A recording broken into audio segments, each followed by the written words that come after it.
Bonjour, bienvenue à tous. Merci de votre présence en présentiel ou en ligne. On est ravis de vous accueillir pour la 6e édition donc, de ces assises africaines de l'intelligence économique, une édition un peu particulière cette année à Paris. Merci des petits aléas et d'avoir suivi les changements qui ont été imposés par les conditions politiques et sanitaires. Merci à Christian Arbulot de nous recevoir un peu au pied levé dans cette école de guerre économique, puisqu'on a dû annuler la réservation qui avait été faite à l'Assemblée nationale.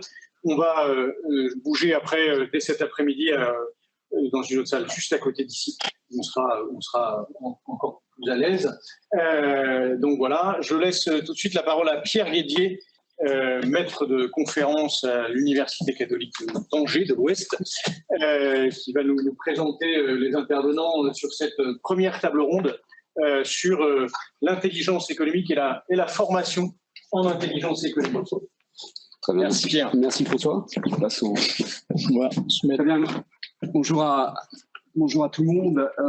Ravi et honoré d'animer cette table ronde sur l'offre de formation en intelligence économique et les organisations africaines.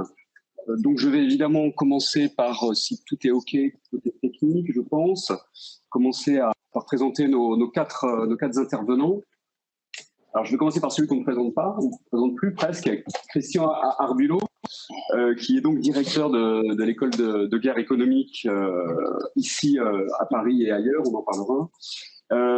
Christian, vous êtes directeur associé aussi du cabinet Spin Partners, et aussi vice-fondateur de l'école de la pensée de la guerre économique.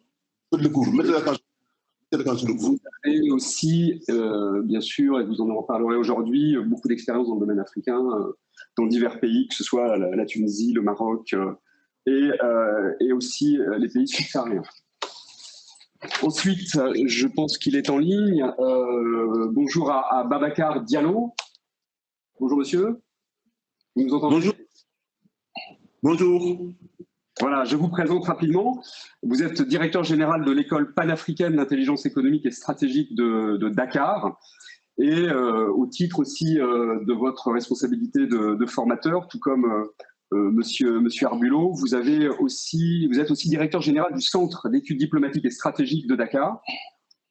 Et vous êtes aussi donc le directeur fondateur de cette école panafricaine d'intelligence économique et de stratégie. Donc vous avez participé, et vous nous en parlerez bien sûr, à l'essaimage de l'intelligence économique en Afrique. Troisième intervenant. Merci beaucoup de votre présence. Monsieur Mounir Rojdi, qui est docteur en veille et intelligence compétitive. Vous êtes consultant senior, donc là on aura probablement la vue, la version, l'analyse du consultant sur ces questions d'intelligence économique et d'innovation. Entre autres responsabilités, vous êtes consultant international en competitive intelligence auprès du Centre de commerce international basé à Genève, qui est une agence conjointe de l'OMC et des Nations Unies.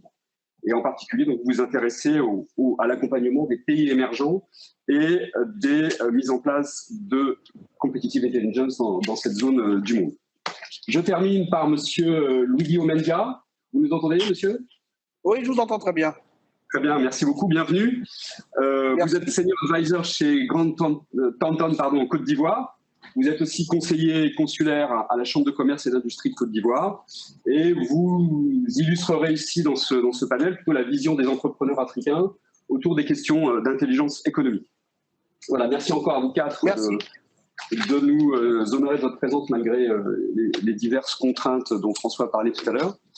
Alors, dans un premier temps de cette matinée, je pensais laisser à chacun peut-être une petite dizaine de minutes pour un peu exposer de son point de vue, son expérience, ce qu'il retire de ces parfois nombreuses années dans le domaine de la formation et dans le domaine de l'intelligence économique. Donc un petit peu pour balayer les différentes sujets dont on va parler ce matin. Christian Arbulot, je vous cède la parole. Merci beaucoup. Bien commencé. Alors, le problème de l'intelligence économique et d'Afrique, moi je vais avoir une posture très humble et modeste, parce que effectivement c'est un continent avec multiples aspects et je n'en connais vraiment qu'une toute petite portion. Mais je voudrais dire plusieurs choses par rapport à ça. La première remarque, et je reviens sur ma propre expérience en France, voire dans certains pays d'Europe, pour essayer de situer le développement de l'intelligence économique en Afrique, il faut bien entendu partir des cultures, des réalités locales et de l'histoire de l'Afrique, que ce soit l'Afrique du Nord ou l'Afrique subsaharienne. Ça a l'air d'être une palissade, ça n'en est pas une. La culture française, par exemple,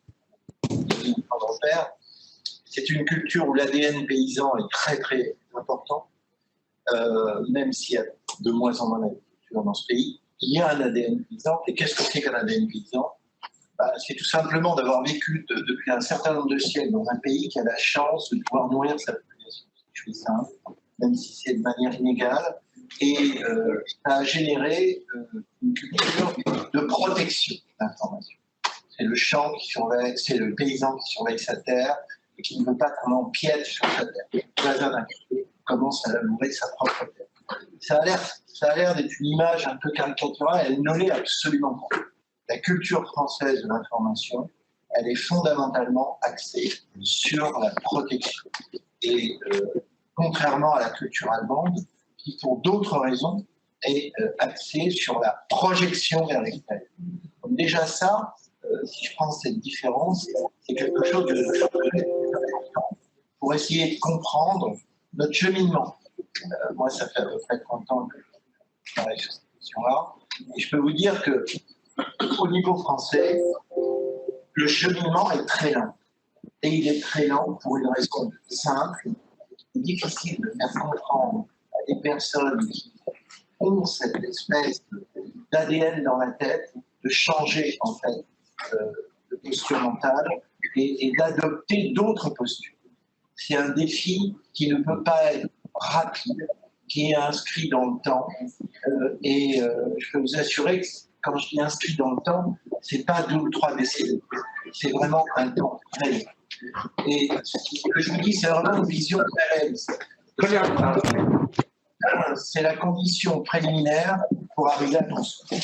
Une fois l'Afrique en miroir, on en parlait tout à l'heure avec toi, je ne peux pas comparer la culture marocaine que je découvre pas à pas, encore une fois, le tournement d'humidité, puisqu'on a une antenne à Rabat qui fonctionne plutôt bien. Et si je compare avec d'autres pays, l'Algérie n'a strictement rien à voir avec la culture marocaine, tout un tas de raisons. Et il est évident que dans des pays qui sont, pour des raisons historiques, propres à leur contexte, enclins à tirer dans un sens la définition de l'intelligence économique, plus vers le fermé que l'ouvert, par exemple, plus vers l'acquisition illégale d'informations que la manière de réfléchir pour construire à partir de l'information, ça crée énormément de différences, de problèmes, etc. Donc si on n'a pas ça comme approche de base, on ne comprend pas grand-chose.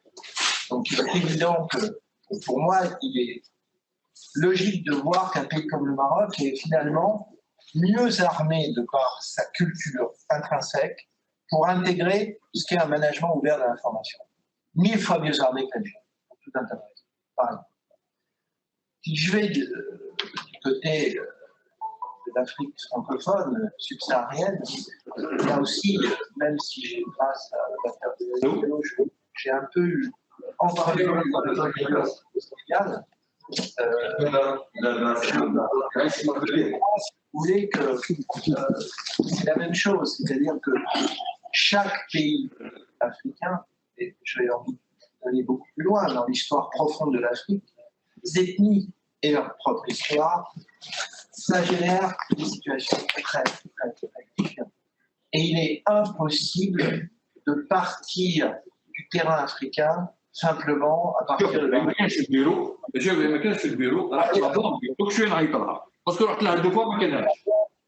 On comprend peut-être mieux tout à fait les choses. Donc c'est pareil, il faut être vraiment lucide, modeste, et je ne crois pas une seule seconde à une culture générique de l'intelligence économique qu'on va répondre sur la télé.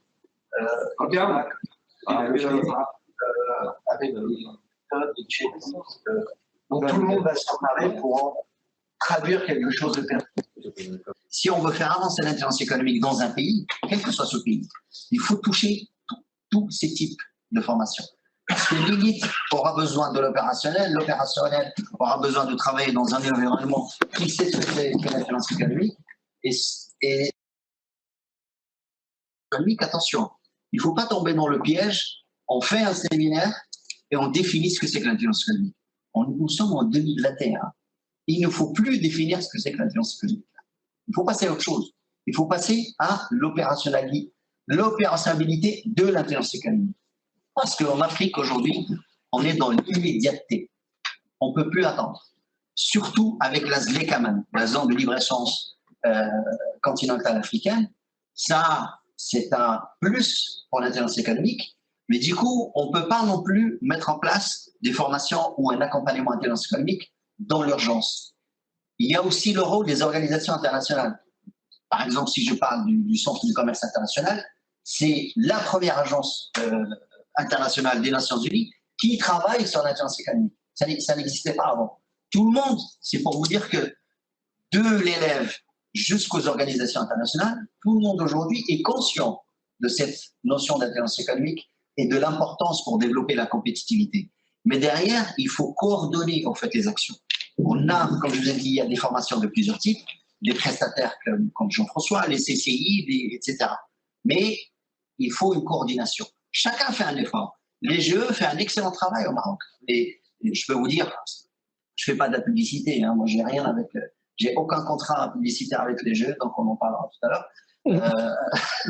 Mais le GE fait un très bon travail au Maroc. Donc, ça serait bien aussi de voir le GE ailleurs, parce que les élites, on en a besoin partout. Mais les élites aussi ont besoin des autres. Personne ne peut travailler seul. Et c'est ça la nature de l'intelligence économique. C'est l'approche collective. Si on n'est pas basé sur de l'intelligence collective, personne ne peut bouger seul. On peut développer un secteur, on peut l'accompagner, mettre 10 millions de dollars pour accompagner un secteur particulier. La mangue, le miel, le cacao, le café. Mais ce secteur seul ne suffira pas pour développer la compétitivité du pays. Parce qu'il faut aussi développer l'employabilité des personnes. C'est aussi ça qui est important. Et c'est le tout qui fait justement qu'un pays puisse avancer. Très bien, merci beaucoup. Monsieur Diallo, vous nous entendez? Alors, vous nous entendez? Alors, nous, on vous entend pas. Voilà. Je vous entends très bien. Merci beaucoup. Avant toute chose, permettez-moi de renouveler mes félicitations à François pour son assiduité par rapport à l'organisation de ces assises. Et avant d'entrer dans mon propos, permettez-moi de rendre hommage à M. Christian Arbulot, sans les diligences duquel, très certainement, en Afrique, on serait encore en train d'attendre ce qu'est l'intelligence économique. Parce qu'en 2008, c'est lui, avec les collègues économiques, M. Bello, M. Jean-François Blanqui, enfin toute son équipe, c'est lui qui est venu nous aider à mettre en place le dispositif qui devait nous permettre de créer l'école panafricaine d'intelligence économique. M. Arbulot, au nom de tous les Africains, au nom de tous les Sénégalais, au nom de l'EPI, au nom de tous les éditeurs qui ont déjà été formés ici, je vous rends un hommage extrêmement vibrant pour votre militantisme, pour votre patriotisme, non seulement pour la France, mais aussi pour votre détermination qui vous a amené à tout mettre en œuvre pour amener les Africains à prendre eux-mêmes leur propre destin, y compris en s'intéressant à l'intelligence économique. Ceci dit, effectivement, je suis, malgré les coupures, certains échanges, et je pense qu'aujourd'hui, effectivement, la plus grande problématique, c'est d'arriver à faire en sorte qu'il y ait une très large appropriation de l'intelligence économique en Afrique. Et plus on tardera par rapport à cette appropriation, plus malheureusement l'Afrique sera à la merci des grandes puissances, en particulier de certaines puissances émergentes qui viennent vendre tout et rien à nos pays parce que justement, il y a un certain nombre de ficelles, un certain nombre d'artifices que nos décideurs, pour n'avoir pas eu la chance de pratiquer, de frayer l'intelligence économique, ont du mal à comprendre, ont du mal à saisir, ce qui fait que, du point de vue des informations qu'on leur donne, et qui touchent au cœur de leur stratégie, ils sont totalement désorientés et arrivent à se mettre dans des situations, dans des stratégies qui sont beaucoup plus bénéfiques pour les pays extérieurs que pour les Africains eux-mêmes. À cette difficulté, nous avons fait l'expérience de faire essaimer l'intelligence économique en Afrique. Nous pensons que la première difficulté réside dans le fait que, d'ailleurs, un peu comme en France, l'intelligence économique n'est pas partie des cadres classiques de formation et d'information. C'est valable pour la France. En France, les formations en intelligence économique, les pionniers, c'est l'école de guerre économique avec M. Arbelot. Les pionniers, ce n'est pas les universités. Il a fallu plutôt que ce soit les privés qui arrivent à accompagner l'État, qui arrivent à aider l'État jusqu'à ce que l'État français comprenne la nécessité de s'approprier cette intelligence économique et de l'inclure dans les programmes. Bien entendu, en Afrique, on a le même problème. Et nous qui essayons de tout faire pour l'essaimage, et nous en vérifions chaque jour l'expérience, quand on parle en Afrique d'intelligence économique, la première chose à laquelle les gens pensent, malheureusement, c'est la faculté des sciences économiques, la faculté des sciences juridiques économiques. Chaque fois, on est obligé de leur rappeler que le but ultime de l'intelligence économique, certes, c'est pour renforcer la compétitivité des entreprises, c'est pour rendre plus robuste et plus performante l'économie du pays, mais la matière première, ce n'est pas l'économie, c'est pas la faculté des sciences économiques et juridiques. Et le fait que nous soyons obligés, nous autres, de faire en sorte qu'il y ait une appropriation, y compris par des universitaires. Et ça, nous avons la chance d'avoir accueilli ici, au niveau de l'école panafricaine d'intelligence économique, heureusement, des professeurs d'université qui sont venus se former et qui, par la suite, nous aident à faire en sorte qu'il y ait une autre compréhension de l'intelligence économique que celle qui, jusqu'à présent, a eu cours. Donc, je pense qu'il y a un effort à faire. Au moment où je vous parle, et ça, je pense que ça ira droit au cœur de M. Arbelot, au moment où je vous parle, nous avons actuellement dans une de nos salles de conférence un séminaire qui est consacré précisément à l'intelligence économique. C'est un séminaire que nous organisons au profit de l'Agence de régulation des télécommunications et des postes. Nous avons une quinzaine de hauts cadres de l'autorité de régulation des télécommunications, qui d'ailleurs nous avaient aidé à lancer l'intelligence économique avec M. Arbelot au Sénégal.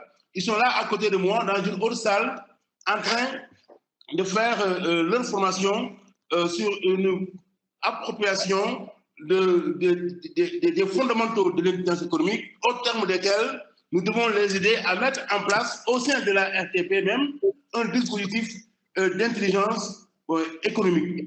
Et nous avons décidé aujourd'hui de réactualiser, de réactiver l'ensemble des réseaux que nous avions, l'ensemble des étudiants qui étaient déjà passés ici au niveau de l'école panafricaine d'intelligence économique, aussi bien au Sénégal que dans le reste des autres pays africains qui nous avaient envoyé des éditeurs. Nous avons décidé donc de relancer la machine parce qu'il devient de plus en plus urgent pour les pays africains d'arriver à comprendre un certain nombre de réalités. Je vois par exemple, j'ai entendu parler de la ZLECAF. Mais la ZLECAF, mais c'est quoi? Malheureusement, je ne sais pas comment vous l'analysez, mais c'est un mimétisme institutionnel, qu'on le veuille ou non. Nos dirigeants n'ont rien compris, nos dirigeants n'ont rien vu venir. Il fallait que, quelque part, en Europe, il fallait que les Européens arrivent à avoir un cadre général qui puisse être géré par l'Union africaine, qui qui elle-même n'a pas l'indépendance, ni la capacité, ni l'autonomie stratégique de mettre en œuvre ses propres politiques, il fallait aller donc à faire en sorte que on dispose d'un cadre pareil et avec l'instrumentalisation de l'Union africaine, permettre aux Européens, qu'on le veuille ou non, à avoir une stratégie harmonisée d'intervenir sur l'ensemble de l'Afrique. Voilà donc des exemples qui montrent à quel point le manque d'information de nos décideurs pour les amener à prendre des décisions qui pensent être éminemment stratégiques et éminemment bénéfiques pour l'Afrique, alors que, à contrario, à terme, ça va faire flop, ça va être le contraire. Donc vraiment, je ne vais pas être encore plus long que je le suis déjà.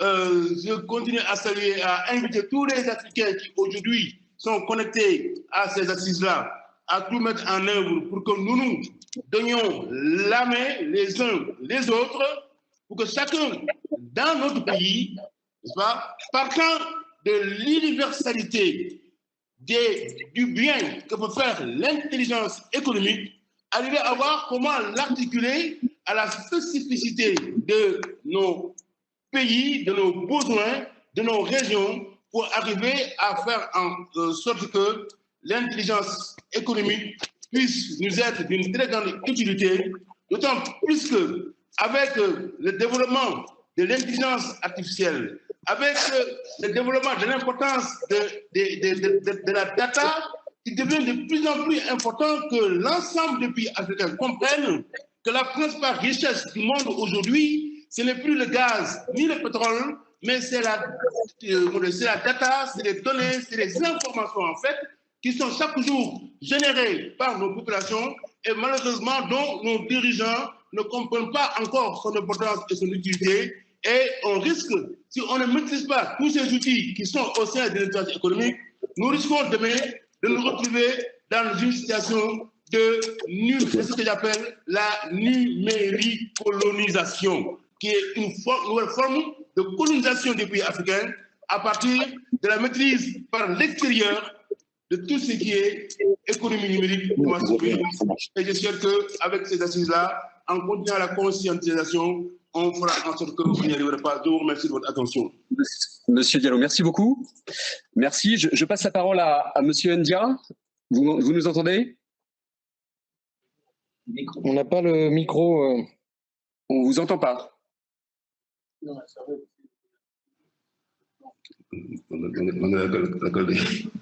Allô? Oui, oui. Très bien, vous entendez. Est-ce que vous pouvez un petit peu nous présenter votre vision, vous, de l'intelligence économique en Afrique, du point de vue de votre position, s'il vous plaît? Donc, je dirais que qu'on s'appelle l'intelligence économique est vitale en Afrique pour plusieurs raisons. D'abord, c'est un outil de bonne organisation pour l'entreprise, surtout dans la période de Covid qu'on vit. C'est un outil aussi qui permet aux autorités, je dirais gouvernementales, chambres de commerce, de prendre certaines mesures d'accompagnement, qu'on s'appelle, ce que je dirais, en faveur des entreprises. Donc, nous, à la Chambre de commerce, on a un département d'intelligence économique depuis notre arrivée, depuis juillet 2016.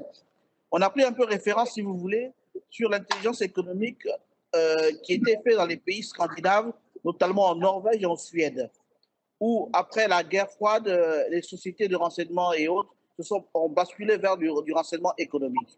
Donc, très tôt, nous, en Côte d'Ivoire, on a commencé déjà à allier, si vous voulez, tout ce qui était intelligence économique en nouant des partenariats avec l'étranger, notamment avec la France. Donc, voilà un peu ce que je peux vous dire. Très bien, merci. Alors, pour continuer un petit peu dans cet échange, après ces propos assez généraux, bien entendu, introductifs, j'aimerais bien qu'on puisse, comme on parle de formation, donc, quels seraient les savoir-faire, les savoir-être qui seraient, disons, spécifiques à l'intelligence économique dans le continent africain?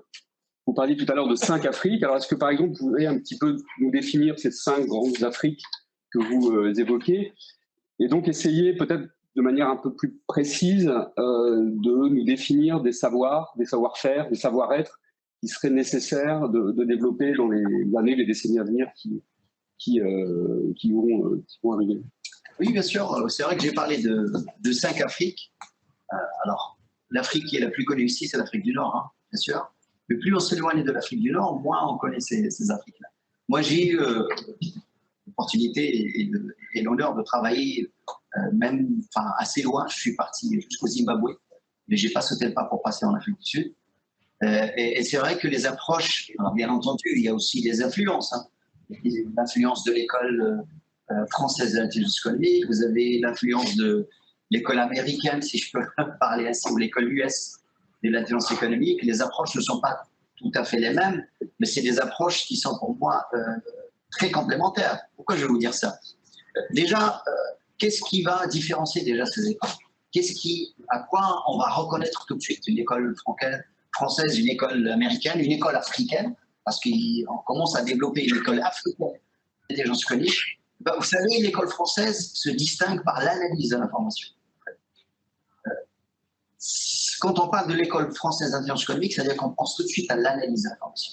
L'information ne sort pas tant qu'elle n'est pas analysée, validée et sûre. L'école américaine, c'est l'inverse. On va privilégier la diffusion de l'information dans le réseau et on va compter sur le réseau pour valider cette information.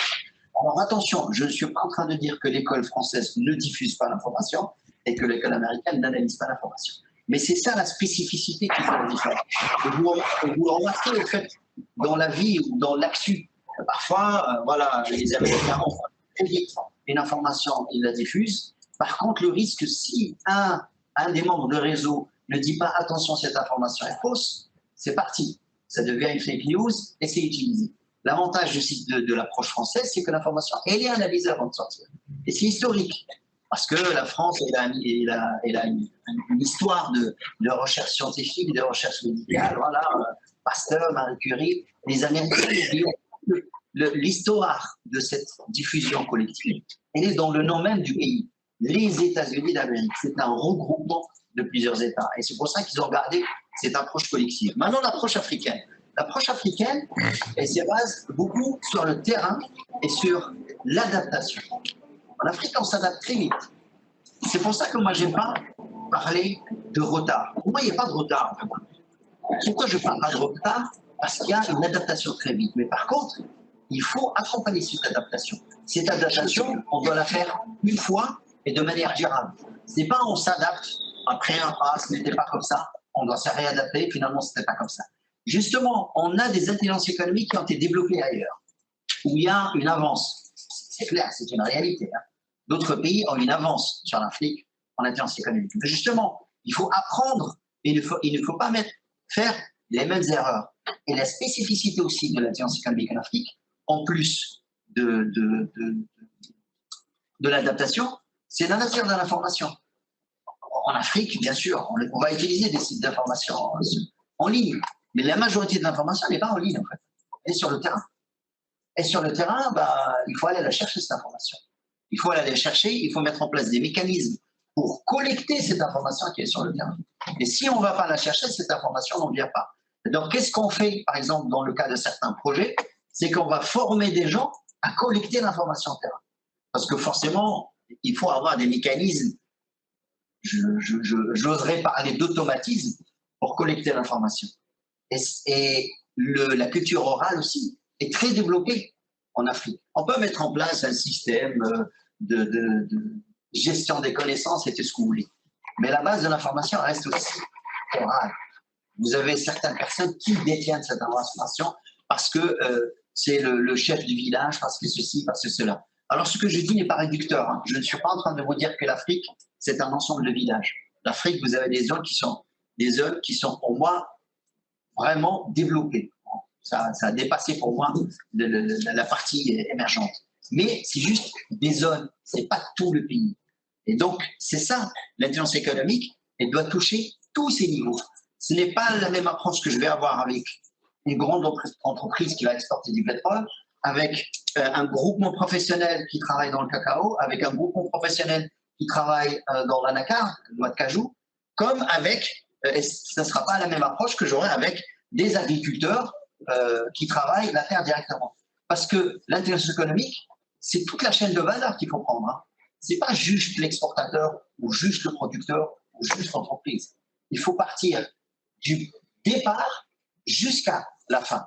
Et c'est toute cette chaîne de valeur qu'on doit toucher avec l'intelligence économique. Mais en Afrique, chacun à son niveau. Il n'y a pas d'approche de procédure. Voilà. On met en place cette intelligence économique, il nous faut A, B, C, D. Même les professionnels doivent s'adapter. Et la Christian pourra en parler.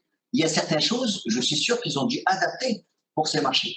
Parce que ce n'est pas, et d'ailleurs il l'a dit au début, l'approche française, on ne va pas l'appliquer telle quelle. Parce que les Africains peuvent vous dire, ah mais non, ça c'est l'école française. Moi, on nous dit que l'école américaine est meilleure. Et ça, j'ai déjà entendu. Hein. J'ai déjà entendu dans mes démissions, l'école américaine est meilleure. Et je leur dis, d'accord, elle est meilleure dans quoi? Il n'y a pas de souci. Elle est meilleure dans quoi? Lorsqu'on fait les formations, la campagne Monto, ils sont étonnés. Ils disent, ah, mais finalement, les Français aussi font de la bonne intelligence économique. Je leur dis, mais c'est quoi une bonne intelligence économique? Il n'y a pas de bonne intelligence économique. Il y a une intelligence économique qui répond à des besoins spécifiques et qui permet d'avancer et de développer la compétitivité. C'est ça une bonne intelligence économique. Ce que je suis en train de vous dire, c'est que toutes les approches qui existent, il faut prendre le meilleur de chaque approche, mais il ne faut jamais être fermé. Le discours, je vais être très franc avec vous, je n'ai pas le discours colonial. Voilà. Alex, c'est fini ça. Au contraire, si la France vient avec des approches, est-ce que ces approches vont répondre à mes besoins? C'est ça les questions que vous se posez. Si les Américains viennent avec leurs approches, est-ce que ces approches répondent à mes besoins? Si les besoins du pays qui priment, c'est pas important qu'il y a. Ce qui est important par contre, ce qu'il y a, c'est est-ce qu'il y a des intentions aussi derrière. Si je prends par exemple, bien entendu, je suis sûr qu'on va en parler aujourd'hui, les Chinois. Il fallait bien tomber sur quelqu'un. Ce matin, c'est les Chinois qui vont en prendre pour leur grade. Les Chinois, forcément, ils ont une approche spécifique. Vous savez tous qu'ils construisent des routes, ils construisent des théâtres, ils construisent des stades, ils construisent tout ça. Et même dans leur construction, on sait tout de suite que c'est les Chinois qui vont construire. Quand c'est des Français ou des Américains qui le construisent, on voit juste un stade ou un théâtre. Par contre, quand c'est les Chinois qui le construisent, que dès qu'on passe, on se dit « Ah, ça c'est chinois ». Parce qu'ils ont ajouté un petit truc personnalisé chinois. Pourquoi? En fait, c'est pas innocent. Hein. C'est de l'influence culturelle. Et ils ont raison de faire ça. Attention, je ne suis pas en train de reprocher l'approche chinoise. Mais c'est ça. On commence par l'influence à diffuser cette notion de chinois. Et après, par exemple, vous avez certains ouvriers qui viennent faire de la construction. La majorité ne quitte pas, ne repart pas. Ils restent dans le pays. C'est une stratégie chinoise, stratégie de remplir le terrain. Chacun a sa stratégie. Hein. Je veux dire, les autres pays ont d'autres stratégies. L'influence diplomatique existe. Hein. C'est pas. Donc, la moitié, le tiers, je ne sais pas combien, vont rester. Ils vont faire du commerce. Et qu'est-ce qu'ils vont vendre? Des produits chinois. Bien sûr. Ils vont apporter des produits chinois pour vendre des produits chinois. Il ne faut pas, en fait, ce que je veux dire, c'est que il ne faut pas reprocher aux Chinois, en fait. C'est une erreur. Il faut se reprocher soi-même notre stratégie de sécurité économique qui n'est pas bien. Il ne faut pas dire « Ah, les Chinois sont venus ». Mais avant de venir, ils ont demandé des visas, ces Chinois. Ils n'ont pas traversé les frontières comme ça. On a accordé des visas. On leur a donné des autorisations. On leur a donné des cartes de séjour. Je ne dis pas qu'il ne faut pas le faire, attention. Hein. Ah, les Chinois, je ne suis pas avec vous, il n'y a pas de souci. Mais c'est une histoire dans l'intelligence économique, il y a aussi la sécurité économique. Et ça, c'est des stratégies à mettre en place. Il ne faut pas toujours dire c'est la France, c'est les États-Unis, c'est les Chinois. Non. Mais nous, qu'est-ce qu'on fait? Qu'est-ce qu'on a fait pour réduire cela? Quelle projection on a fait? Quelles sont les approches prospectives qu'on a à mettre en place pour dire ah, attention, là, je vois, vous savez, le fameux signal faible. Ah, on en parle toujours. Hein. Le signal faible, le signal faible, le signal faible. Et là, avec la Chine, on a largement dépassé le signal faible. Là, là si on devait prendre les fameux graphes qu'on nous montre, le petit point du signal faible, le point chinois, il est comme ça. Hein. On ne peut pas l'arrêter. Il cache même les autres points. Mais avant d'être comme ça, il a commencé comme ça. Je vous ai dit, il fallait bien que je tombe sur quelqu'un, c'était la Chine ce matin. Demain, ça peut être d'autres pays, ne vous inquiétez pas, il n'y a pas que les Chinois qui font comme ça.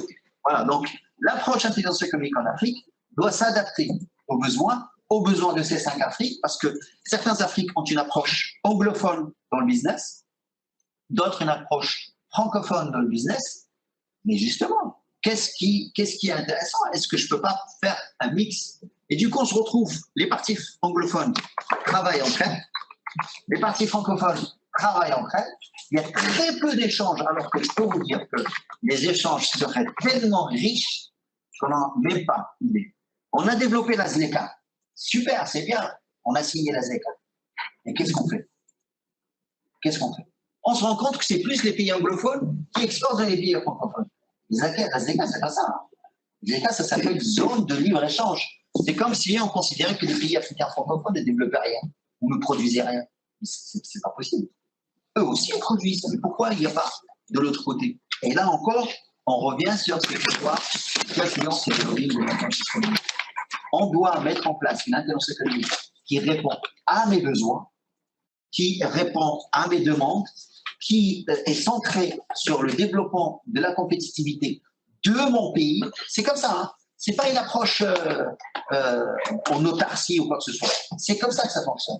Et après, bien entendu, je ne vais pas mettre de côté l'approche collective et le travail en intelligence collective.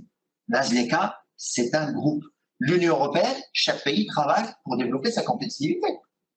Rappelez-vous, je ne me souviens plus c'était quel pays scandinave, je ne me souviens plus du nom. Mais à la question, mais vous développez les voitures électriques, mais vous savez qu'en développant ces voitures électriques, vous créez de la pollution ailleurs. Le responsable, sa réponse a été claire. Moi, je réduis le CO2 dans mon pays. Voilà. Voilà la réponse. Alors, ce n'est pas forcément la bonne réponse, parce que si ça va mal ailleurs, c'est toute la Terre qui va mal. Hein. Je veux dire, peut-être qu'on va gagner 10 ans, mais voilà. Donc, approche personnalisée, approche collective, et surtout, prendre le meilleur de chacun. Merci beaucoup. Christian Abulot, le GE a la chance d'avoir une jambe en Europe et une jambe aussi au Maroc. Alors, est-ce que justement, vis-à-vis de ces deux pôles, quelles seraient les spécificités que vous avez déjà remarquées en matière d'enseignement, de formation, de part et d'autre de la Méditerranée? J'imagine que ce n'est pas une réplication à Rabat de ce qui se fait à Paris. Non, ce n'est pas le but. Je me rappelle quand j'étais allé, comme disait M. Diallo, au Sénégal en 2008, d'abord j'avais été très surpris et très agréablement surpris parce qu'il y avait une conférence là-bas qui réunissait des Africains, des Sénégalais, du niveau de lucidité du public et de la pertinence de leurs questions. C'est-à-dire que je n'arrivais pas face à des gens qui découvraient tout. J'arrivais face à des gens qui étaient lucides sur plein de choses.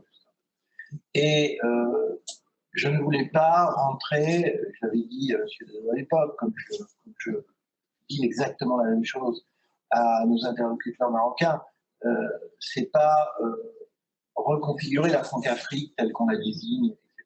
C'est pas le but.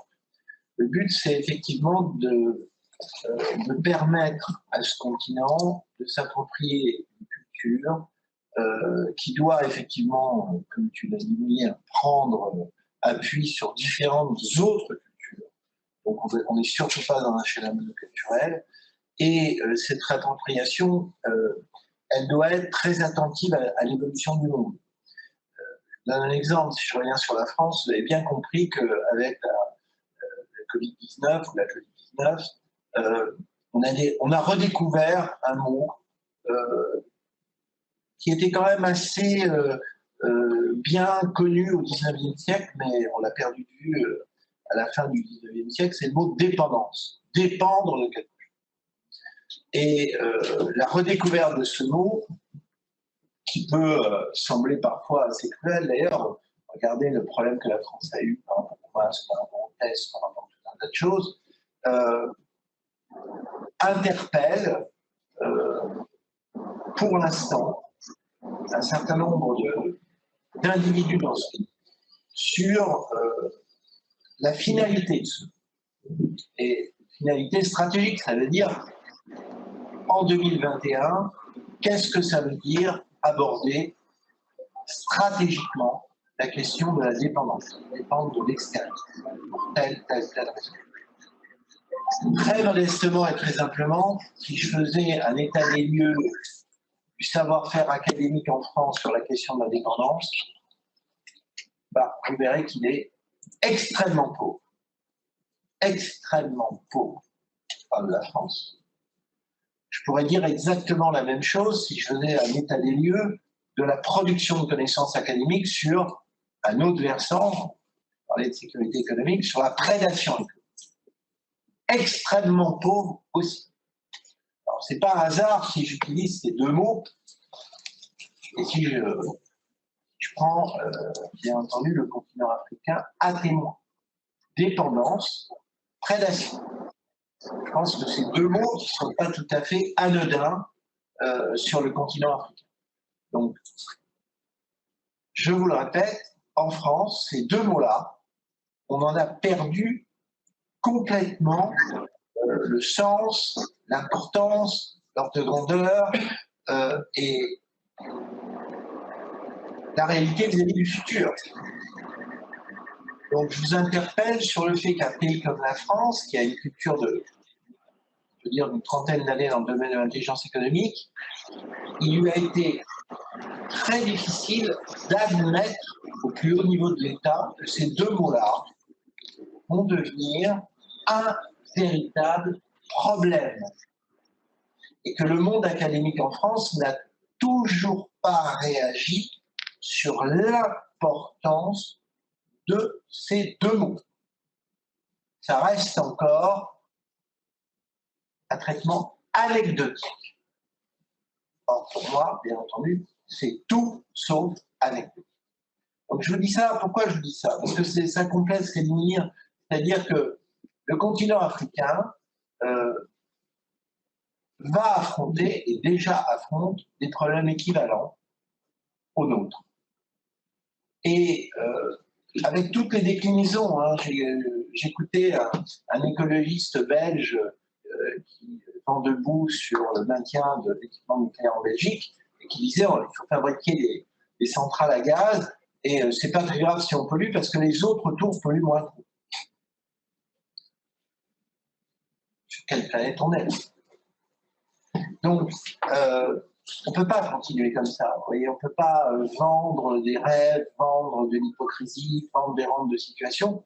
Et ces débats-là qui commencent à apparaître en Europe et qui vont se durcir, vous avez bien compris qu'il y a un énorme problème entre la France et l'Allemagne sur la question du nucléaire. Un problème qui est devenu stratégique pour une raison très simple. C'est pas parce que le politique français a subitement découvert qu'il existait. C'est parce que à partir de 2020, et ça a été bien observé par les entreprises, je pense à EDF notamment, l'opinion publique française a basculé pour se poser deux questions: le prix de l'énergie, l'intermittence de l'énergie, et le discours sur la fameuse pollution liée à la couche d'ozone, etc. Et là, effectivement, le balancier est reparti dans l'autre sens, qui a obligé les politiques en France à changer complètement leur fusil d'épaule. Je pense à Emmanuel Macron sur la question nucléaire, et d'autres. Et pourquoi je vous cite cet exemple? C'est parce que là, il va y avoir une confrontation stratégique entre la France et l'Allemagne, au cœur de l'Europe, et qu'elle n'est pas anodine, et qu'elle se joue sur des enjeux majeurs. La dépendance vis-à-vis du gaz russe ou du gaz de schiste américain. La dépendance, d'accord? Et tous les jeux d'influence qui tournent autour de ça, extérieurs, sur l'Union européenne, sur le Parlement européen, sur les comités d'experts, sur les techniques au sens, parce que le débat, comme tu l'as si bien dit, redescend très très au niveau du sol sur les solutions et tous les jeux d'influence qui entourent ces débats-là. Donc pourquoi je vous cite cet exemple? Parce que l'Afrique va être confrontée à ça. Quand on parle de la Chine, c'est quoi la dépendance de l'Afrique vis-à-vis de la Chine? Comme on pouvait dire, c'est quoi la dépendance de l'Afrique par rapport à la France ou par rapport à d'autres pays? Sauf que vous avez bien compris qu'en ce moment, la France, elle recule sur tous les fronts en Afrique. une évidence. Une évidence. On peut s'interroger pourquoi elle recule sur tous les fronts. Là, je ne parle pas des problèmes opération Barkhane et autres, je parle des enjeux géoéconomiques, je parle de beaucoup de choses. Je m'interroge énormément sur l'effondrement du système universitaire en Afrique et ses conséquences. Je m'interroge énormément sur la manière dont de nouveaux jeux d'influence apparaissent. Parce qu'on parle de la Chine, on pourrait parler de la Russie, on pourrait parler d'autres pays, qui rentrent dans toutes les logiques X ou Y, et vous êtes 1000 fois mieux placé que moi pour les identifier, où tous ces jeux d'influence, eh bien, je reviens à ce que disait Mounir, la responsabilité des Africains, c'est de les identifier, de les mesurer, de les quantifier par rapport à leur propre devenir, par rapport à leur propre destin, et de ne pas tomber dans le panneau des gens.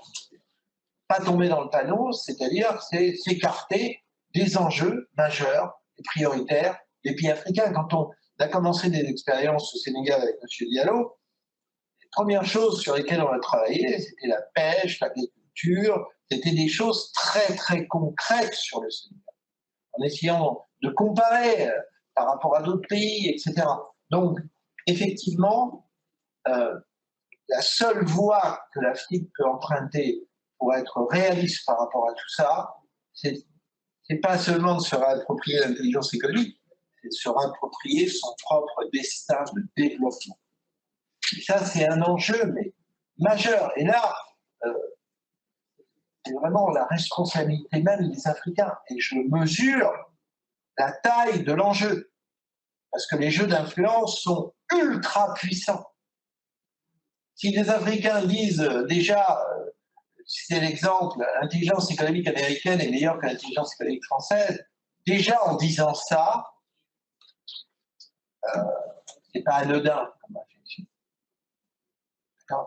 Donc, cette logique de bon sens, de lucidité, de réappropriation, c'est la priorité absolue pour les États et les peuples africains, et je mesure l'extraordinaire difficulté de l'épreuve. Parce qu'en France, nous vivons aussi la même chose. Et la petite information sur laquelle je vous laisse réfléchir, c'est que si on a changé de cap par rapport au nucléaire en France, c'est parce que l'ADN paysan auquel je faisais référence a touché la population française, n'en déplaise aux écologistes ou à d'autres, et que cet ADN paysan est 1000 fois plus puissant qu'un effet mode politique, et oblige même les gens qui ont le pouvoir à changer de cap, comme Emmanuel Macron vient de le faire brutalement sur le nucléaire, alors que 4 ans auparavant, il était sur un cap fondamentalement différent. Donc, cet ADN des peuples existe en Afrique comme en France. Et c'est une force, et c'est là où vous devez être très précis, localement, sur ce qu'il comporte, sur ce qu'il a d'utile, sur ce qui vous permet d'avancer. Et si vous n'avez pas cette lucidité, eh bien, vous allez vers des problèmes encore plus importants que ceux qu'on pense. Oui, monsieur Diallo, je vous passe la parole. Est-ce que au Sénégal, dans l'école panafricaine d'intelligence économique, comment vous déclinez au Sénégal ces différentes remarques de Christian Arbulot sur la spécificité, en particulier sénégalaise, sur les savoirs, les savoir-faire, les savoir-être? Comment ces piliers de l'IE sont adaptés du côté du Sénégal? Écoutez, nous sommes partis d'un constat et d'une expérience. Heureusement, c'était tout au début. Lorsqu'on lançait le projet, M. Arbulot était là. Et à un moment donné, il y a des généraux qui nous a reproché de n'être pas partis des entreprises pour lancer notre projet, mais plutôt de partir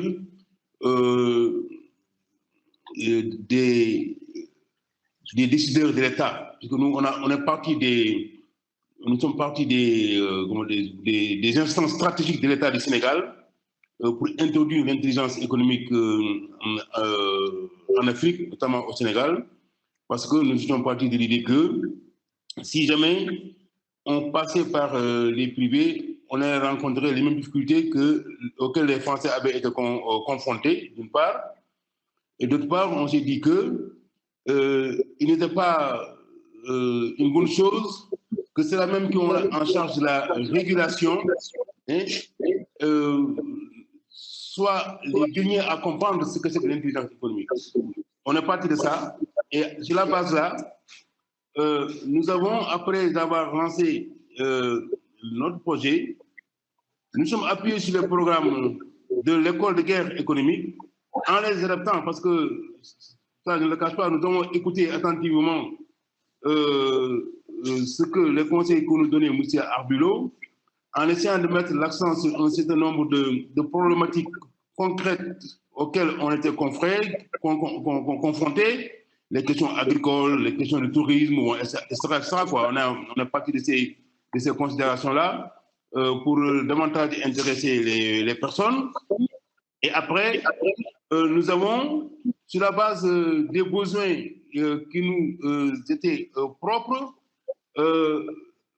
problématiser un certain nombre de thématiques qui pouvaient être éclairées par les grands axes de l'intelligence économique, et nous avons lancé ainsi nos programmes.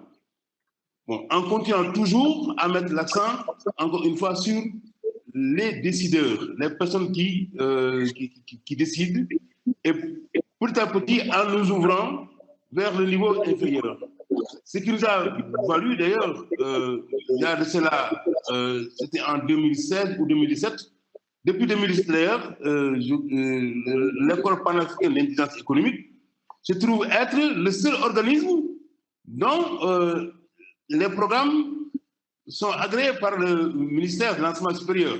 Nous avons introduit une demande d'agrément et nos programmes ont été, notamment au niveau master, et actuellement on fait le post-master et même le doctorat en intelligence économique. Je pense qu'il y a 2 ans, l'année passée, on a eu 2 docteurs qui sont sortis d'ici en intelligence économique.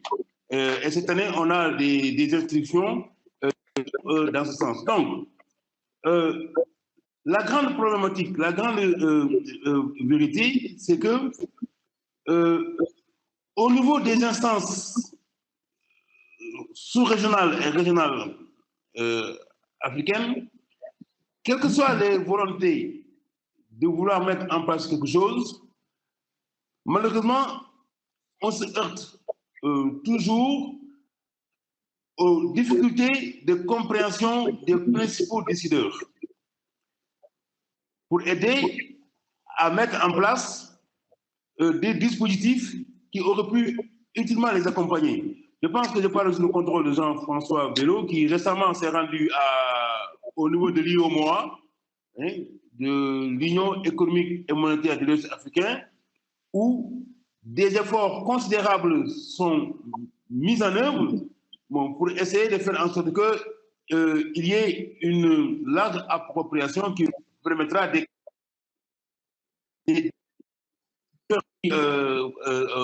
africains à une meilleure compréhension de l'usage des principaux outils que l'intelligence économique met à leur disposition. Et nous aussi, nous essayons à travers d'anciens auditeurs qui sont passés par là et qui ont la chance, nous avons la chance qu'ils sont soit dans les banques centrales, soit au niveau ministériel, soit dans les organisations régionales. Nous avons la chance à faire en sorte qu'ils puissent s'intéresser à ce que nous faisons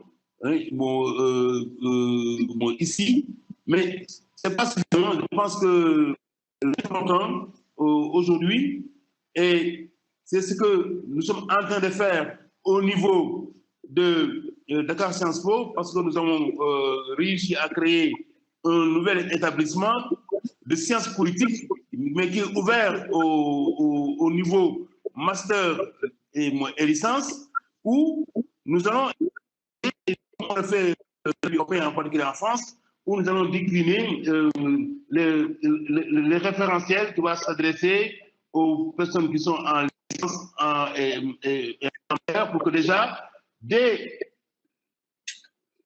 la formation initiale universitaire, première année universitaire, les gens commencent à comprendre l'importance des matières de l'intelligence économique de façon à ce que, arrivé au niveau supérieur, il n'y ait pas de difficulté. Mais là où le travail devra être fait de plus considérablement, et ça c'est paradoxal de le dire, c'est au niveau des universités, parce qu'il y a une forme de mandarinat qui est organisée au niveau universitaire et les principales personnes qui gèrent ces instances universitaires, parce que très souvent ne comprenant pas les enjeux de cette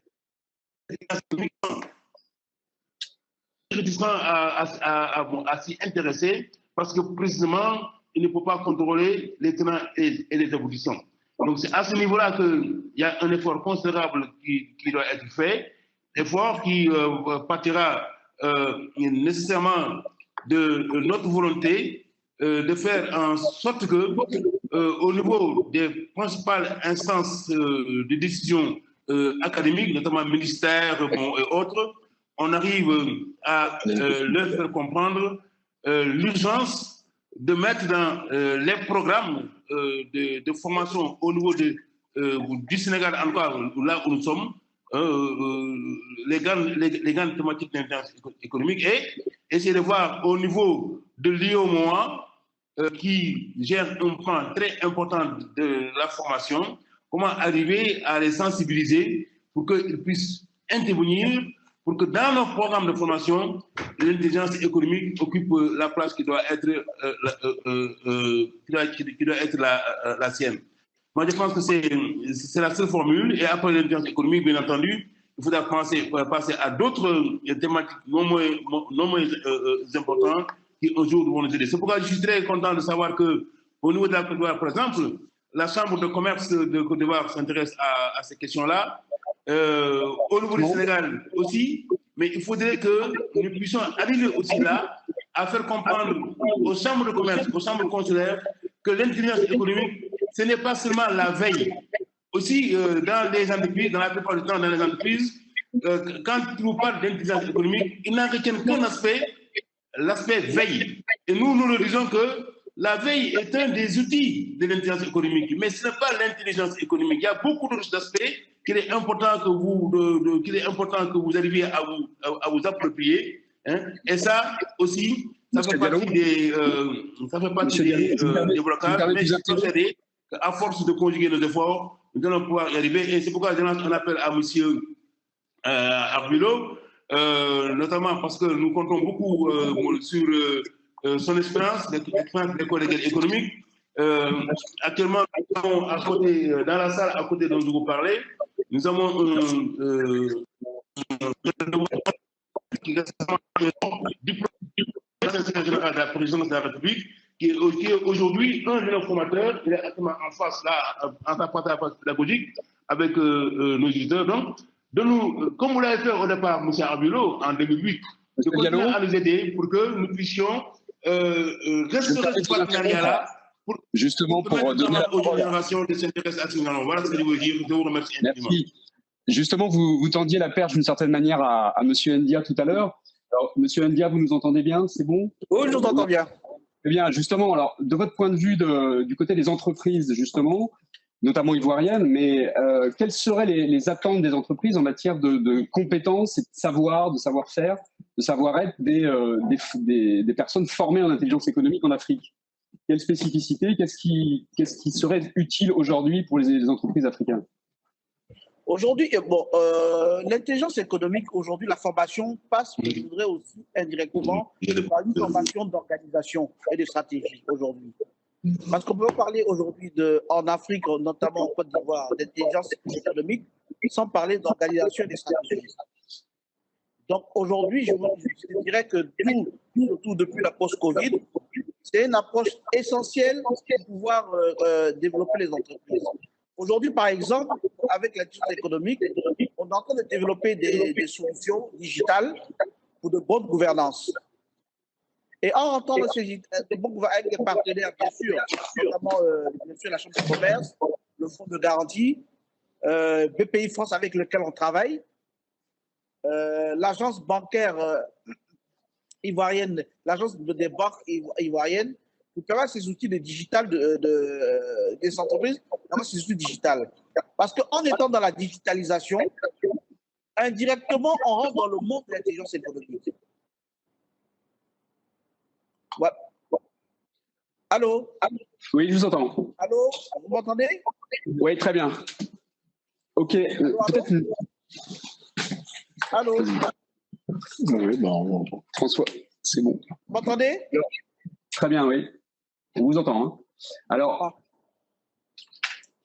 peut-être une dernière question, puisqu'on va clore après avec peut-être quelques questions de la salle aussi. Christian et Mounir, vous évoquiez tout à l'heure des acteurs. Alors, les Chinois, on a compris ce matin, étaient un peu la cible. Les Anglo-Saxons, les Russes aussi. Alors, je crois savoir que l'université Patrice Lumumba à Moscou reprend du poil de la bête. Ça passe pas. Depuis quelques mois. Alors, est-ce que les questions d'intelligence économique sont aussi intégrées? Alors, sur l'action de la formation, alors, strictement, hein, parce que c'est vrai que l'influence étrangère en Afrique sur les questions d'IE est très vaste. Est-ce que vous percevez sur les questions de formation, de repérage des élites économiques, de colloques, de think tanks, ou éventuellement d'envoi d'étudiants à l'étranger, que ce soit aux États-Unis, que ce soit à Pékin, ou que ce soit à Moscou, est-ce que vous percevez des stratégies en matière de formation de ces acteurs-là sur le terrain africain? Ou est-ce que, au contraire, la question de la formation serait peut-être une spécificité, si ce n'est française, en tout cas de lien entre l'Europe et l'Afrique? Ou est-ce que les autres acteurs sont dans l'opérationnel pur, ou est-ce qu'ils sont aussi dans la formation des élites? En fait, il y a deux traditions en matière de formation. Il y a, si on revient à ce qui s'est passé durant la guerre froide, notamment, et ce qui en découle, puisque c'est lié, il y a des puissances qui ont construit des systèmes de formation, d'aspiration de la matière grise, donc formation sur place, mais surtout aspiration de la matière grise vers leur propre pays, qui n'étaient pas sans arrière-pensée. Hein. Tu citais l'université Patrice Lumumba. L'université Patrice Lumumba, c'est un des fers de lance durant la guerre froide du système de renseignement soviétique vers les pays qui cherchaient à acquérir plus de marge de manœuvre ou dans le cadre de la décolonisation, etc. Donc c'est une université de combat. C'est pas une université qui, à la manière de Mère Teresa, allait dispenser la connaissance et ensuite les Africains se la réapproprieraient en fonction de leurs besoins et de leurs choix. Côté américain, on a des choses équivalentes. Pas aussi visible ou dans ce que j'appellerais le marketing, mais c'est dans la même logique. Côté français, et c'est là où ça devient intéressant si on fait les comparaisons, c'est que je n'ai pas le sentiment, vu l'évolution du système tel qu'il a existé et tel qu'il est en train de devenir aujourd'hui, petit à petit, avec ces réductions d'effectifs, de crédit, etc., je ne suis pas sûr qu'on soit en posture de combat.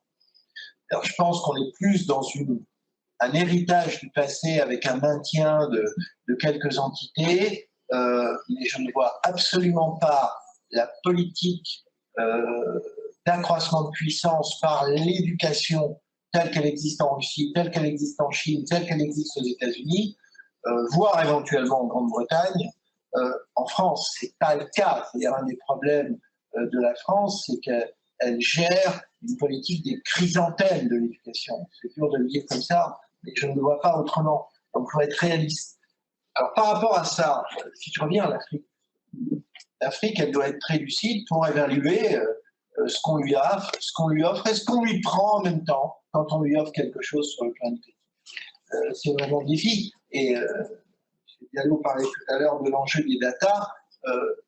C'est vrai dans le monde matériel et ça va être encore pire dans le monde immatériel. C'est-à-dire, il est évident qu'on va donner et dans le dos, on va prendre énormément plus qu'on donne. C'est le système des GAFAM aux États-Unis, mais ça sera la même chose pour l'équivalent chinois et autres. Donc, le vrai problème de l'Afrique aujourd'hui, et on en revient au très très concret, c'est comment elle doit partir de sa réalité. Comment, une fois de plus, moi, l'image de l'ethnie, c'est pas péjoratif pour moi dans ma bouche, c'est une continuité historique avec des ancrages très très précis. Et là, je reviens avant la colonisation, avant qu'on redessine des frontières et qu'on bouscule complètement cette histoire propre à l'Afrique. Et les Africains ont intérêt à bien partir de leur réalité et pas simplement être fascinés par ce qu'on leur offre. Si j'en reviens au terrain de la formation, nous, à notre très modeste niveau, on va créer un centre de recherche, en activité à partir de janvier prochain. On va peut-être, parce qu'il faut qu'il soit lancé, mais commencer à tisser des liens pour aider éventuellement des étudiants africains dans leur contexte, pour leur donner des pistes de réflexion, non pas pour leur imposer un système et se glisser imperceptiblement dans leur logique pour mieux les contrôler après, comme le font souvent des Russes, des Chinois et des Anglo-Saxons, d'accord? Alors que côté français, c'est pas le rayonnement et la grandeur qui se substituent à cette logique d'efficacité. Et notre vrai problème, c'est notre taille, c'est-à-dire qu'on fera ce qu'on pourra. Et on avancera avec les moyens qu'on a. C'est pas un hasard si on est allé sur le Maroc, parce que le Maroc, c'est fluide, et dans la mesure où on ne cherche pas à implanter un système, c'est lui qui avance, et on dialogue. Et l'intérêt de ce dialogue, c'est qu'on n'a pas les services de renseignement marocains sur le dos comme on pourrait les avoir dès la première seconde en Algérie, par exemple. On est dans un autre contexte. Et même si on pourrait aller plus vite, mais justement, avancer calmement, sûrement, et c'est aux Marocains de choisir leur propre rythme, et ils sont maîtres de leur propre rythme, d'accord? Et je pense que pour les Africains, c'est exactement la même chose, d'accord? C'est-à-dire qu'il faut, c'est un vrai défi, qu'en Afrique, là où on est, eh bien, on part de ses avantages, de ses capacités. Moi, je n'ai rien contre la culture orale, hein. Je pense que la culture orale, c'est très paradoxal ce que je vais dire, mais c'est un extraordinaire moyen de ne pas tomber dans la dépendance et la prédation où arrive le monde immatériel avec des schémas où vous n'avez plus qu'à rentrer dans ces schémas et vous êtes comme ça, d'accord, mentalement, cognitivement. Donc je pense que les Africains ont encore une chance extraordinaire, c'est que la culture orale, elle échappe au rouleau compresseur du monde immatériel. Et alors, on pourrait dire, oui, mais vous comprenez, vous n'allez pas assez vite, vous n'avez pas accès au gisement de connaissances, etc. C'est vrai, mais c'est encore un moyen de ne pas être laminé sur le plan cognitif. Donc cet avantage-là, il va falloir le combiner effectivement avec des logiques sur le monde cognitif, et c'est là où j'en reviens aux pionniers. Il faut faire apparaître des pionniers en Afrique. Et ces pionniers, c'est quoi? C'est des éléments qui vont faire le lien entre les points forts de l'Afrique, et pour moi, la culture orale africaine, c'est un point fort. Ça évite d'être laminé, justement. Comme nous, on peut l'être éventuellement en Europe, sur ce terrain. Et en revanche, il faut arriver ensuite à créer des liens avec le monde immatériel nécessaires, les mesurer avec beaucoup de lucidité. D'accord? Donc, c'est pas parce que je suis indigéniste que je suis pas pieds et poings liés dans des jeux d'influence venant des États-Unis ou d'ailleurs. On oublie ça. La caricature de la caricature. Non, la véritable maîtrise de l'information pour son propre développement, c'est une lucidité qui s'appuie sur l'histoire, la culture, une réalité. Et ça, j'en reviens à cette notion de culture orale, c'est un point très important. Attention, il ne faut pas que ça soit un point figé, que ce soit un point dynamique. Donc l'interconnexion avec le data, le monde immatériel, là, très délicat, opération, et la meilleure façon de ne pas être laminé, comme certains autres peuvent l'être, c'est de passer par des pionniers. Et je pense que l'Afrique, la phase 1 de l'intelligence en Afrique sur la montée en puissance, c'est une culture de pionniers. Ces pionniers, ben, il faut qu'ils se parlent, il faut qu'ils échangent. Et ces pionniers, ben, comme on dit en argot, grosse méfiance, grosse méf par rapport au système qui vous offre des produits clés en main, que ce soit à Patrice Lumumba en Russie, que ce soit en Chine, ou que ce soit aux États-Unis ou ailleurs. Attention. Juste peut-être un acteur dont on n'a pas encore parlé et qui pourrait être parmi ces différents intervenants, la Turquie. Est-ce que la Turquie a une stratégie de je parle de formation, hein, je ne parle pas de... Elle est bien connue par ailleurs, mais est-ce que sur les questions de formation, de repérage des élites, est-ce qu'il y a une école turque finalement ou pas? Sachant que la Turquie est extrêmement présente sur ce terrain africain et sur ses enjeux économiques, bien entendu. Mounir, peut-être? Ah, d'accord. Je crois que c'est pour dire un truc après. Alors, je vais répondre très rapidement sur la Turquie, mais je voudrais aussi rebondir sur ce qu'a dit Christian, parce qu'il m'a attendu vache. C'est positif. La Turquie, au fait, elle fait beaucoup d'influence culturelle, la Turquie. Première approche de la Turquie, c'est la télé. Les séries de Ramadan. Les séries de Ramadan, notamment. Et sachez aussi que les Chinois aussi font cela. Figurez-vous que dans certains pays africains, quand j'étais en mission, je regardais la télé, je regarde souvent la télé locale, parce qu'il faut. Je tombe sur une série, j'ai rien dit, chérie. Je tombe sur une série où c'est des Chinois, mais avec un dialecte africain. Alors, imaginez quand vous voyez des Chinois parler avec un dialecte africain. Si ce n'est pas de l'influence, comment je peux appeler cela? Il n'y a pas d'autre mot. Les Turcs donc se basent sur ça, mais se basent aussi sur l'économie. Et l'économie classique et l'économie militaire aussi. Donc, c'est ça en fait leur approche. Pourquoi ils n'ont pas une approche de formation forte? C'est pas qu'ils ne voudront pas, peut-être que ça va venir. C'est par rapport à la langue. Ils seront forcés de la faire soit en français, soit en anglais. Alors en anglais, ils ont beaucoup plus de facilité de la faire en français, en anglais, que de la faire en français. Donc déjà, on élimine certaines parties du monde. Parce qu'il faut que ce soit en français. Ben, les formations françaises, les pays francophones sont plutôt assez bien positionnés.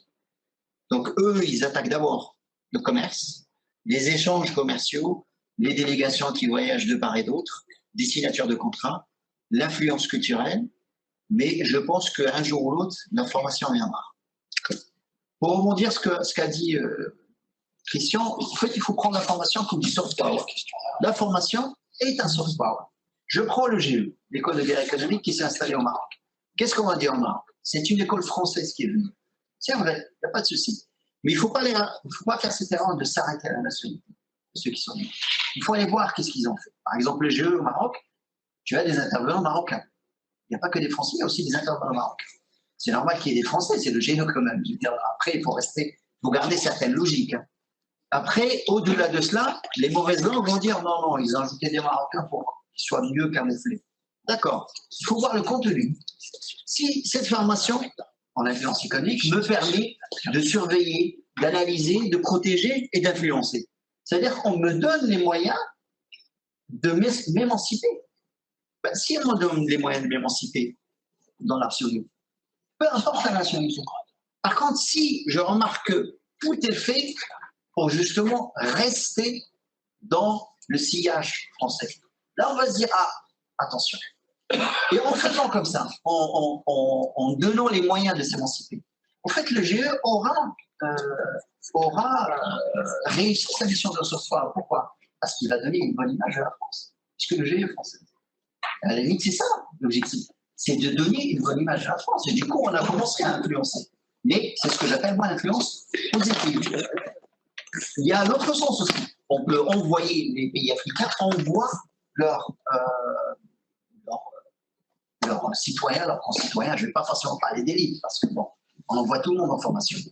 Et pareil, lorsque je suis dans cette formation, qui intervient? Quel est le profil de ceux qui interviennent et est-ce qu'ils me donnent des moyens de m'émanciper dans cette intelligence économique, ou alors tout ce qu'ils font, est-ce que si je vais à Kiev par exemple, est-ce que je me rends compte que tous les outils qu'ils proposent sont 100% russes et ils doivent fonctionner sous un système d'exploitation russe. Il faut que ce soit un Russe qui vienne les installer parce qu'on ne comprend rien du tout. Il faut que la maintenance soit faite par des Russes et il faut que ce Russe ait une connexion directe sur mon serveur pour mettre à jour ses outils. Là, il faut commencer à se poser des questions. Ça fait trop de Russes dans la même phrase. Quand même. Hein? Il faut que le formateur soit russe, le pays russe, l'éditeur russe, la mise à jour russe, la connexion russe. Mais il manque juste que la formation soit en russe, en fait. Voilà, donc c'est à nous aussi d'évaluer la nationalité. Et toujours dans les expériences, on a lancé une expérience avec l'Université ouverte de Dakhla, l'École nationale de commerce et de gestion de Dakhla et l'AFIE, l'Association francophone l'Association internationale francophone d'intelligence économique, présidée par Philippe Hilaire. On a lancé un master public à Dakhla, master intelligence économique et prospective des territoires gratuit. C'est un master public gratuit dans lequel vous avez des experts étrangers et des experts marocains. Ce qui est intéressant dans ce qu'on a mis en place dans ce master, c'est qu'on a des binômes de l'École nationale du commerce et de la gestion. C'est-à-dire qu'on veut, en fait, faire un transfert de connaissances. Notre objectif n'est pas d'assurer ce master ad vitam aeternam. Alors, je parle d'expérience parce qu'on n'a pas encore la première promotion, n'est pas encore sortie. Donc, posez-moi les questions dans 2 ans pour voir si cette expérience a fonctionné ou pas. Donc, on est dans une approche aussi, on a souvent oublié, on a tendance à oublier, l'approche nord-sud. On parle beaucoup du sud-sud aujourd'hui. Le sud-sud, c'est bien. Il ne faut pas négliger le nord. Hein. Je veux dire, le nord a toujours des trucs à nous donner. Et croyez-moi, le nord aussi a des trucs à apprendre du sud. C'est ça ce qu'on a tendance aussi à ne pas intégrer dans nos esprits. C'est que lorsque les GE vient en Afrique, parce qu'on parle beaucoup du Maroc, n'oubliez pas que les GE n'a pas fait des choses qu'au Maroc. Il a fait des choses dans d'autres pays africains. C'est juste que Christian, il est humble et il ne veut pas trop en parler. Mais ils ont fait des choses ailleurs aussi. Mais eux aussi, ils apprennent. Et il n'y a pas de mal à apprendre. Et Christian va le dire avec humilité et fierté. Moi aussi, j'apprends. On apprend tous des autres. Il ne faut jamais venir avec « c'est moi l'expert, c'est moi qui sais ». C'est comme ça qu'il faut faire. En général, ça ne marche jamais. Parce que je ne peux pas comprendre la culture, les contraintes et l'environnement mieux que celui que j'ai en face. Même si, moi, j'habite ici, en France, je travaille beaucoup en Afrique, mais même si je vais au Maroc, j'ai grandi au Maroc, mais même si je vais au Maroc, l'entreprise que j'ai en face, je ne vais pas dire c'est comme ça qu'il faut faire. Parce que son environnement, il le maîtrise mieux que moi, parce que c'est son environnement. Donc, il faut toujours s'adapter à l'environnement en face et écouter et savoir apprendre les autres. Voilà. Merci, messieurs. Alors, il nous reste quelques minutes. On va peut-être prendre, s'il y a une question dans la salle, hein, sur les questions de formation, parce que c'était le sujet de la table ronde. Alors, c'est vrai que les sujets d'IE d'Afrique sont énormes. Est-ce que sur le sujet de la formation de ce matin, il y aurait des compléments ou des questions, sachant... Oui, monsieur. Une question. Vous avez essayé de définir, moi c'est la première fois que j'assiste à ça, et je suis en train de dire oui, l'intelligence économique. Moi, c'est très, très vaste. Et d'après tout ce que vous avez essayé de définir, à chaque fois, on a l'impression que c'est une stratégie globale, puis après, on a l'impression que c'est une stratégie opérationnelle au niveau des entreprises. L'intelligence économique dans un pays, dans une société, comment ça s'organise? Vous voulez former des gens, et des gens, ils font quoi à leur niveau? Et dans un pays où on a des gouvernants qui ont des priorités, qui ont des stratégies et qui doivent avoir une lecture de leur propre économie, vous restez dans le cadre de la lecture ou de la définition de l'État, ou bien vous voyez au-delà en traversant les frontières. Et si vous voulez traverser les frontières en faisant une stratégie globale pour vous positionner, vous faites quoi? Vous avez parlé des ZLECA. La majorité des pays, avant les ZLECA, et qu'il ne s'imagine pas produire pour traverser la frontière. Il produit pour leur localité. Il produit parce qu'il maîtrise beaucoup mieux la culture et l'environnement. Donc, il ne sait pas ce qui se passe au Nigeria. Aujourd'hui, on a ouvert les frontières. La partie francophone, pendant très longtemps, on ne nous a pas appris à dépasser la frontière. Maintenant, on s'étonne qu'on n'exporte pas. Ce n'est pas qu'on n'exporte pas. On ne peut pas exporter parce que si je produis 100 000, c'est pour ma localité. Qu'est-ce que j'exporte? Rien.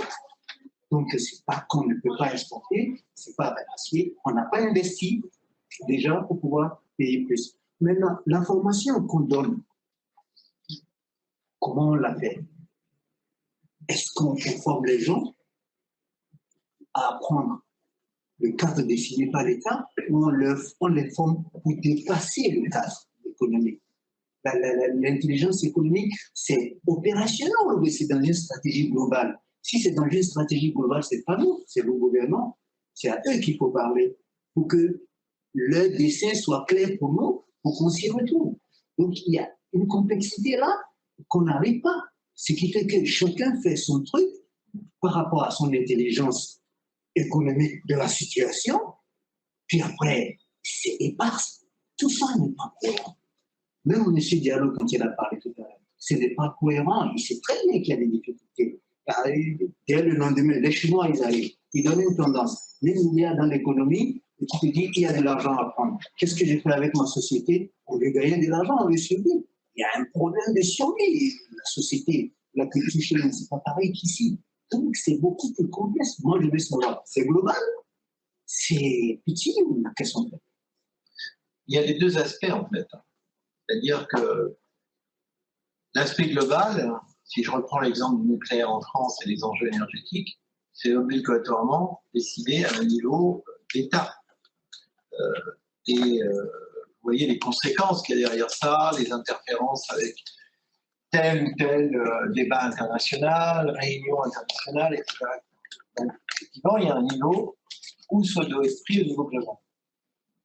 Mais il y a l'autre niveau, et vous avez raison d'en parler, il y a ce qui est au niveau le plus bas de l'entité de production, et les deux niveaux ne sont pas les mêmes, et les savoirs ne sont pas les mêmes. Ce qui est sûr, quand moi j'insiste sur les cultures particulières, vous avez raison de souligner que ça ne m'étonne pas que les Français, quand ils étaient dans leur colonie, leur priorité, ce n'était pas de nous apprendre à exporter.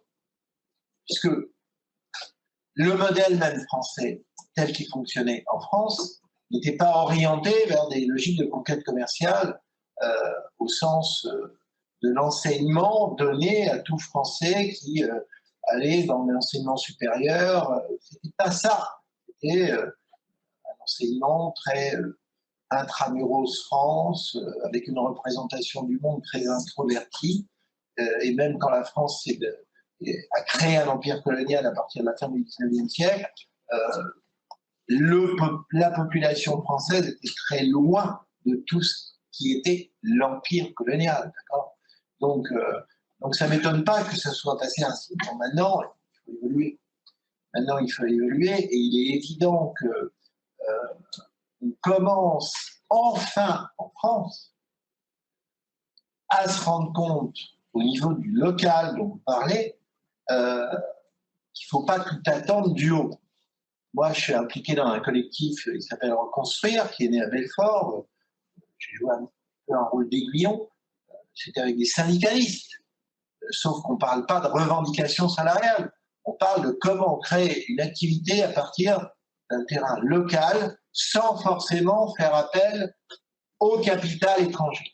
Alors, ce qui a été l'axe lourd de la data en France, les hommes politiques ou les femmes politiques en France, c'était faire venir une entreprise étrangère en priorité absolue. Mais réfléchir sur comment créer une activité à partir d'un contexte local, d'accord, et qui puisse être compétitive, là, on part avec beaucoup de retard. C'est ce qu'on est en train de faire. Mais on est en train de faire ça sans passer par l'Élysée, Matignon ou un ministère. On discute avec des ingénieurs qui sont dans deux syndicats Là, il y a CFE, CGC, qui est en train de devenir le syndicat de classe moyenne en France. C'est plus le vieux syndicat CGC à la remorque du CNPF d'antan, d'accord? Et l'autre, troublant, c'est le syndicat Sud, qui est un syndicat d'extrême gauche, d'accord?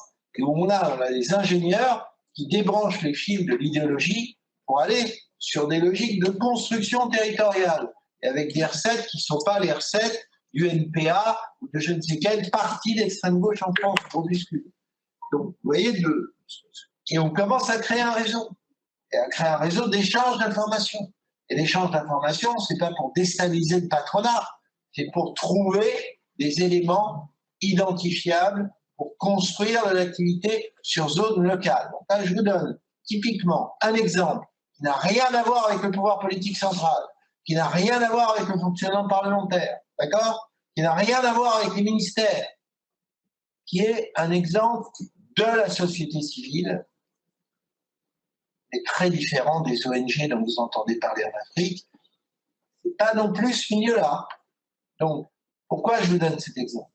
Parce que si moi je m'implique dans cette histoire, c'est parce que j'ai bien compris qu'en France, essayer de changer la matrice, c'est-à-dire de sortir de l'ADN paysan, de la culture informationnelle défensive, de l'extraordinaire difficulté à se projeter vers l'extérieur, exporter, comme vous dites, etc. Regardez le déficit abyssal du commerce extérieur français depuis au moins 20 ou 30 ans, d'accord? Donc, comment il faut faire? Ben, il y a une réappropriation intramuros qui va passer par des chemins très innovants, très différents.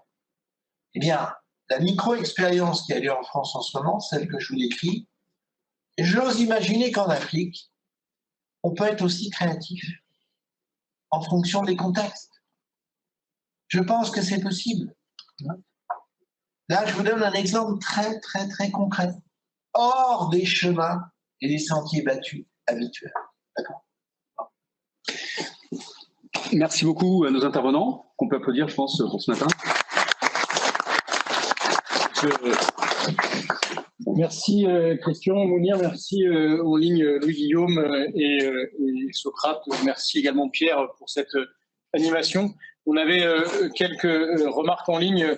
Je saluais Mounir pour sa formation qui a eu lieu il y a quelques temps au Sénégal sur la Mangue, qui répond d'ailleurs à une intervention, voilà, des formations qui ont lieu aussi bien dans la société civile que pour les institutions. Et puis une autre question, mais qui était sur le lien entre l'intelligence artificielle et l'intelligence économique, donc on parlera cet après-midi, ou demain, je suis perdu dans le programme, pardon, et sur une autre table ronde, et également pour répondre à votre remarque, monsieur, et votre question de tout à l'heure, vous verrez en début d'après-midi des ateliers justement sur des cas concrets d'intelligence économique, un présenté par Benoît ici sur une expérience de mise en place de dispositifs d'intelligence économique à Madagascar, un autre sur le port autonome de Dakar, sur la mise en place d'un dispositif de veille. Donc, merci en tout cas pour cette première table ronde, très intéressante et très riche sur la formation. Pour ceux qui sont en ligne, on se retrouve donc à 14h15 pour le début des ateliers. Donc 2 ateliers sur une présentation de veille à Dakar et sur l'intelligence économique à Abidjan et puis à Madagascar, j'y arrive, et puis une autre table ronde qui suivra juste derrière. Pour ceux qui sont en présentiel, on se retrouve juste à côté pour déjeuner. Merci à tous et à tout à l'heure. Merci à Jean-François Béraud.